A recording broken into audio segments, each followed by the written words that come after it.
Back at the warehouse. It's a short drive back to the warehouse, also a very quiet one. Farah doesn't speak a word the entire drive and instead favors staring down into her lap. Deciding it's best to not disturb her obviously heavy and thought-filled solitude, I concentrate completely on navigating the mud track through the dense night-shadowed forest.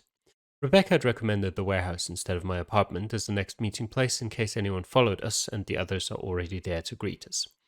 Settling into the living room, Farah marches inside and instantly curls into one of the armchairs. She still doesn't say a word.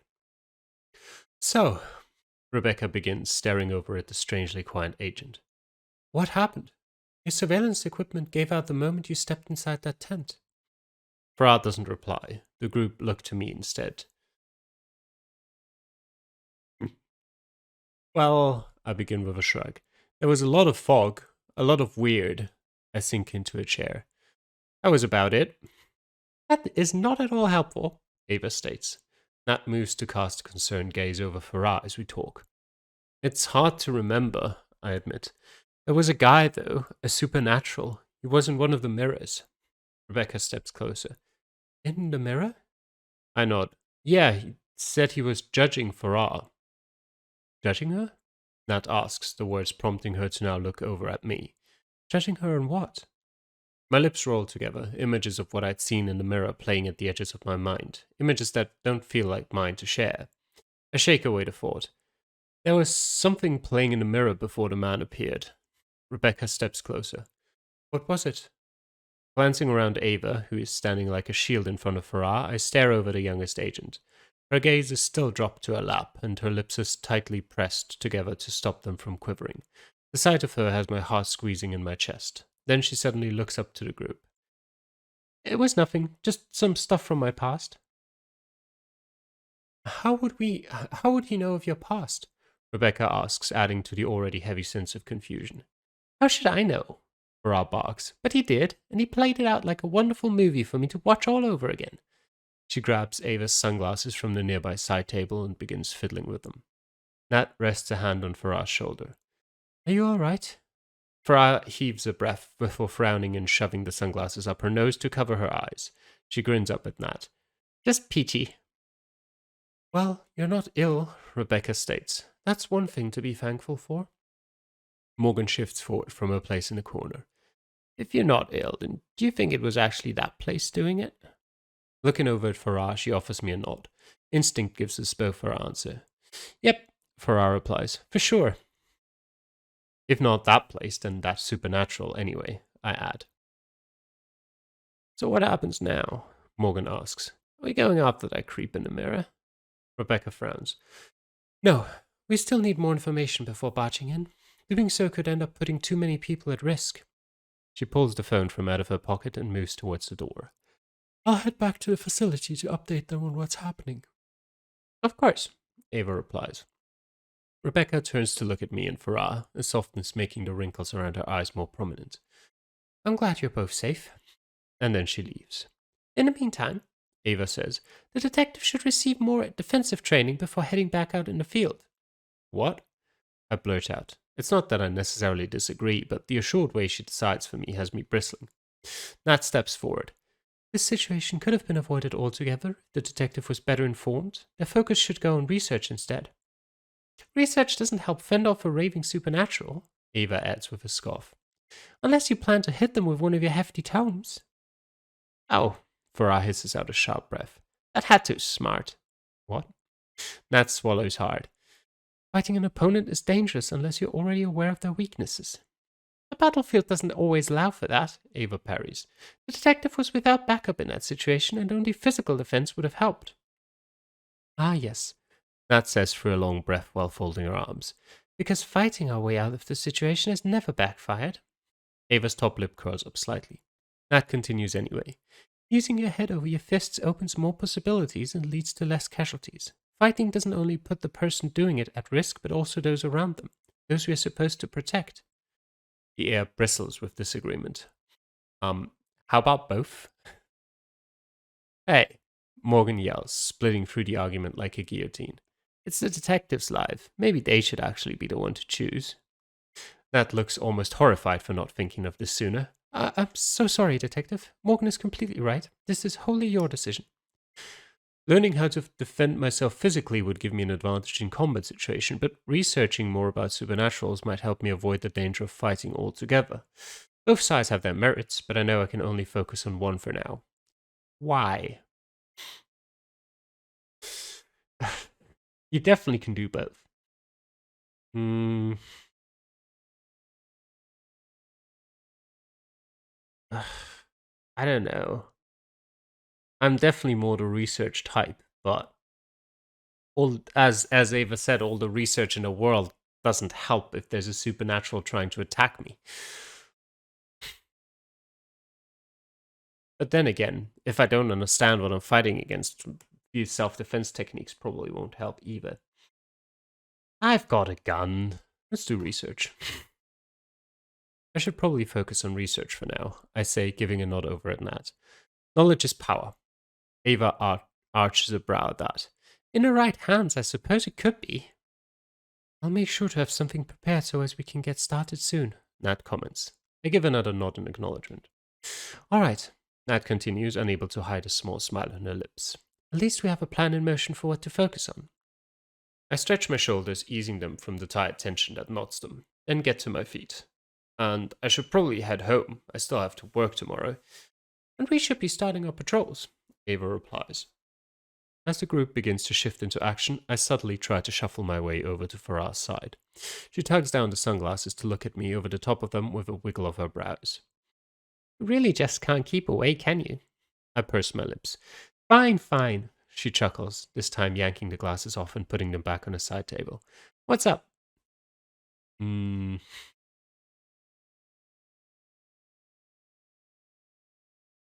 Hmm. Go with that. So much happened at the carnival.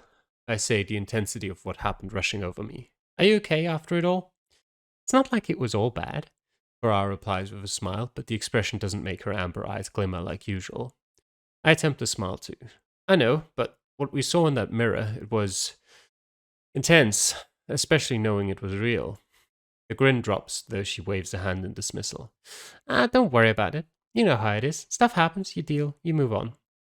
But the way her voice hitches on those words makes me think she hasn't moved on as much as she says. I give a nod, not wanting to force the issue if she's not willing to talk about it yet. Okay. But hey, she calls, placing her fingers gently on my arm as I go to leave. Thanks for worrying about me. Knowing that has given this evening a way better ending.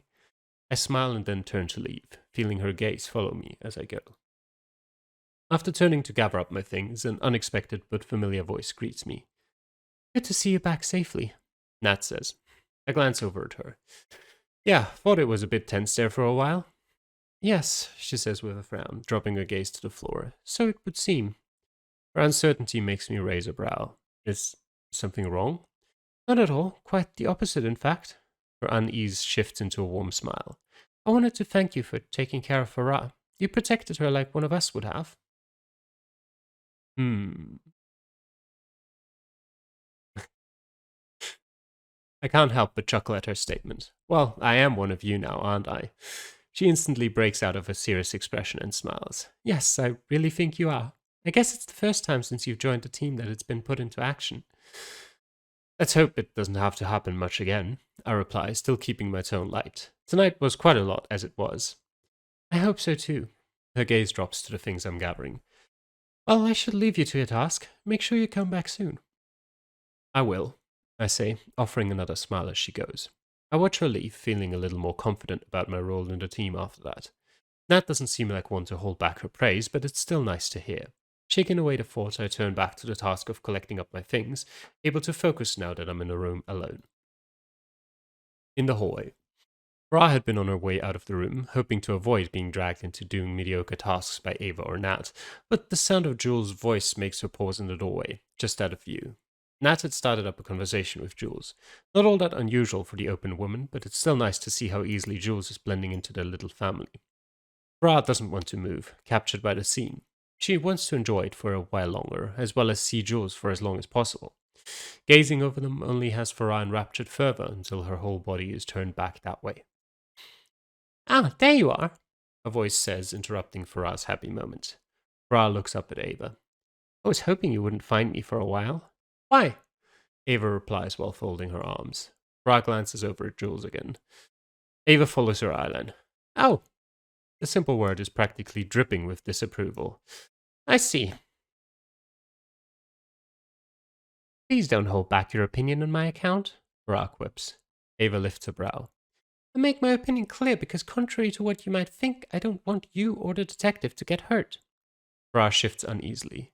I know it's not what you want to hear, Farah, Ava says, placing a gentle hand on her shoulder. But pursuing anything with the detective may end up hurting you both. What we do, what we are, makes it too risky, too dangerous. Yeah, Farah replies on a ragged breath. Ava examines Farah's sagging form for a moment before letting out a heavy sigh. But no one can decide what you do. If you both feel that it's what you want, then it's your decision. Not mine, not anyone's, only yours and the detective's. Farah finally cracks into a small smile. Thanks. The smile morphs into a grin. So you totally know I'm going to go for it, right? Ava rolls her eyes and then chuckles. Back in the living room. I think that's everything. I scan over my things. There isn't exactly a lot, but I want to make sure I haven't missed anything. It's already late and I don't want to have to be disturbing them again by coming back for something I've forgotten. I lean forward and throw everything into my bag before hefting it onto my back. Then I turn to leave, until voices catch my attention. I shuffle slightly closer to the door. Ava's voice rings through the doorway. I don't want you or the detective to get hurt. I tilt my head to the side, partly in confusion and partly to hear better. I know it's not what you want to hear, Farah, Ava continues, but pursuing anything with the detective may end up hurting you both. What we do, what we are, makes it too risky, too dangerous. There's a pause and then Farah says a single word that has my heart aching in my chest a worrying amount. Yeah. What are you doing? Oh, that's Morgan. What are you doing? I almost topple over completely at the voice switch sounds from my side. Morgan's narrowed gaze shifts to the doorway where the voices came from and then back to me. She smirks, somehow managing to sound full of sarcasm. She says, Eavesdropping? Didn't think you had it in you. Hmm. Just ignore. No. Uh, how else can I keep on top of the gossip? I ask with a forced smile. Morgan merely lifts her brow knowingly. I better go. See you. I march past Morgan to leave through the opposite end of the room. Back at my apartment building. Not wanting to disturb the neighbors, I decide not to click on the lights in the hallway, instead doing my best to navigate the stairs with only the slivers of moonlight that pierce through the windows. Where are my keys? I mutter to myself as I fish through every pocket for the damn things. My mood may be somewhat aggravated by how late it is, and also the supernatural who seem pretty intent on harm back at the carnival. Finally, the keys jangle as I drag them out of my pocket while turning the corner into the corridor of my apartment, and then I come to a complete halt at the sight of the familiar figure leaning against my doorframe, outlined by the window at the end of the hall. What could she want at this time of the night? Bobby pushes herself away to stand up straight as soon as she hears movement.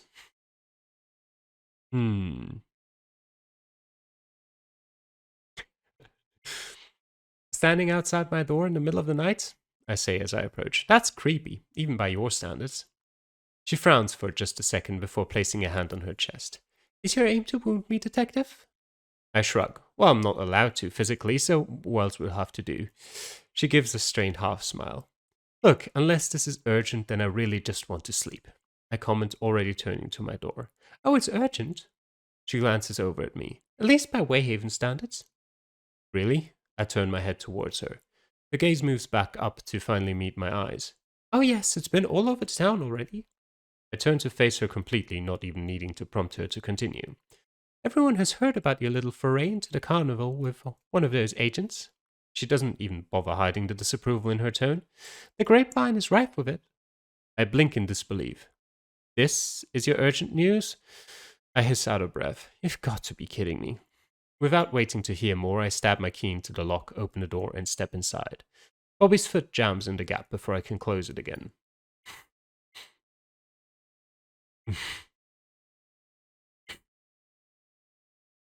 Sure, no words. Just my eyes narrow as I glare at her. too tired and annoyed to even form a reply. She lingers in the doorway, but at least moves her foot. I'm sorry, that's not really the reason I'm here. Then why are you really here? Her gaze shifts over my shoulder to my apartment. I thought maybe we could have a chat, off the record. Her voice takes on a smooth tone, eyes dancing over my face before offering a lazy smile. Personal. Business and pleasure go hand in hand for Bobby, and I'm not sure I like the idea of either one with her. Well, if you can't tell me what we're having a chat about, then no. I don't think so, I reply, squeezing the door closed a little further. Oh, come on now, detective. Bobby coos and still doesn't shift from the doorway. Don't be like that. Bobby, it's 1 a.m., I reply sharply. If you let me in, I swear I'll make you feel... Her gaze glides over me in such a slow motion that I shudder as it moves. Fully awake? I sigh. That's why you want to be let in? Well, not the only reason, but it's certainly a fun benefit. She leers at me with a smirk.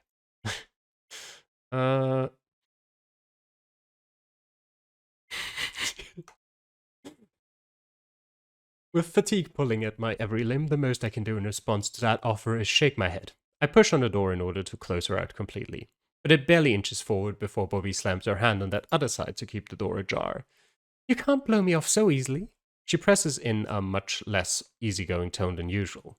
I know something is going on. Why else would you have gone out with one of those agents? Maybe because I had some free time and I wanted to? I snap. Now leave. I yank the door open a little in order to move her hand. As I do, she stumbles forward and something drops from her trouser pocket. My gaze slides to the floor where Bobby's phone is lying, the screen bright with the image of a voice recorder happily chugging away. I flash my narrowed eyes back to Bobby. You are recording this? In the hopes of what? Bobby frowns in defense. There is something going on, even if you won't admit it. How else was I supposed to find out? And what if I had let you in? Would you have recorded that too? Her lips curve into a sly smile. It's always nice to remember the good moments we share. My face knots into disgust. My mouth snaps open, but before I can even get a word out, my eyes shift over Bobby's shoulder. For just a second, it looked as though something flickered in the hallway window behind her. Yet by the time I shake my head to see if it's just my fatigued eyes playing tricks on me, I know it's no trick. A figure emerges through the gloom, glass surface as though it were liquid, and looms behind Bobby. What? The reporter asks before yelping as the figure yanks her around. The figure's hand covers Bobby's face, and Bobby sinks to the floor. Next chapter.